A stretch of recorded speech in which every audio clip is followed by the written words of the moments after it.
अस्सलाम वालेकुम dear students. आज का हमारा टॉपिक है प्रोलैक्टिन। ठीक है, इसमें हम जो टॉपिक डिस्कस करेंगे, सबसे पहले रिलीज ऑफ प्रोलैक्टिन।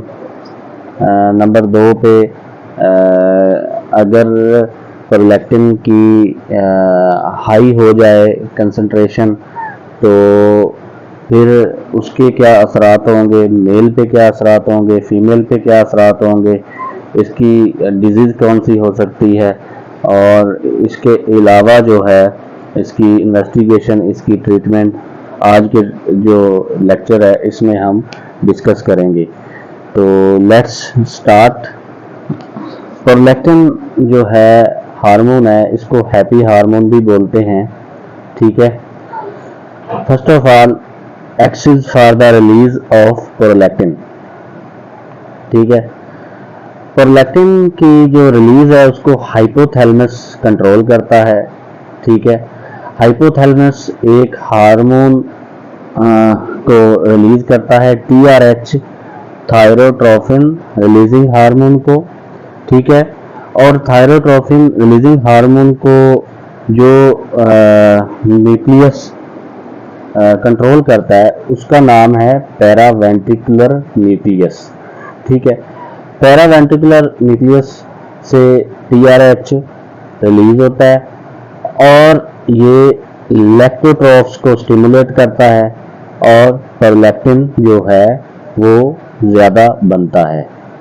अगर प्रोलैक्टिन की प्रोडक्शन ज़्यादा हो जाए तो फिर क्या होगा, ये प्रोलैक्टिन जो हाई होगा ये नेगेटिव फीडबैक देगा किसको, हाइपोथैलेमस को, और हाइपोथैलेमस एक और हार्मोन रिलीज करेगा जिसका नाम है डोपामीन, और ये रिलीज होगा आर्कुएट न्यूक्लियस से।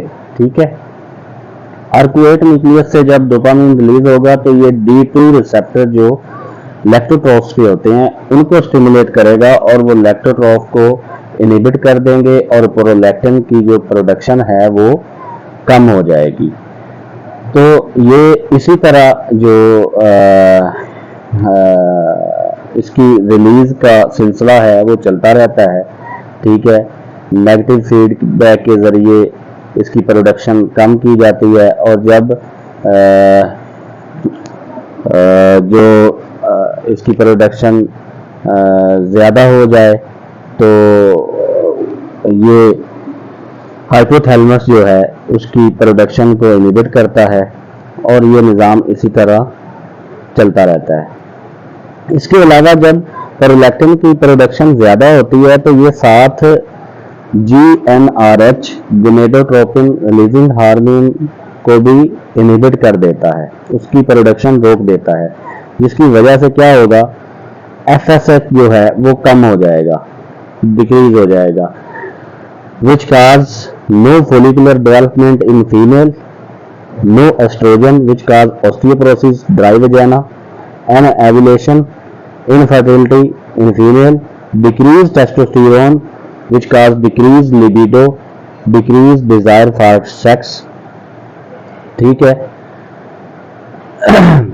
नंबर 2 डिक्रीज LH प्रोडक्शन, जिसकी वजह से क्या होगा, no corpus luteum, no progesterone, no menstruation, female को एमेनोरिया होगा।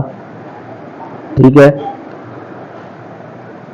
Features of hyper prolactinemia in males, males में फीचर्स क्या होंगे, GnRH की प्रोडक्शन डिक्रीज होगी तो डिक्रीज FSH, डिक्रीज LH। ठीक है, डिक्रीज टेस्टोस्टेरोन जिसकी वजह से डिक्रीज लिबिडो होगा, डिक्रीज फेशियल हेयर होंगे। ठीक है, डिजायर फॉर सेक्स डिक्रीज हो जाएगी, फेशियल हेयर जो है वो कम हो जाएंगे, गायनेकोमेस्टिया होने लग जाएगा, चेस्ट का साइज बढ़ने लग जाएगा, और इम्पोर्टेंस डिक्रीज, सेक्सुअल एक्टिविटी या फिर डिजायर हो जाएगी। फीमेल में काजेज क्या हो सकती हैं हाइपर प्रोलैक्टिनिमिया की, दो तरह की काजेज होती हैं, फिजियोलॉजिकल एंड पैथोलॉजिकल। फिजियोलॉजिकल में आ जाता है स्ट्रेस, कोई परेशानी वगैरह हो, प्रेगनेंसी, ठीक है, लैक्टेशन, बच्चे को दूध पिला रही हो, या sexual intercourse, during sexual intercourse prolactin की प्रोडक्शन जो है वो ज़्यादा हो जाती है।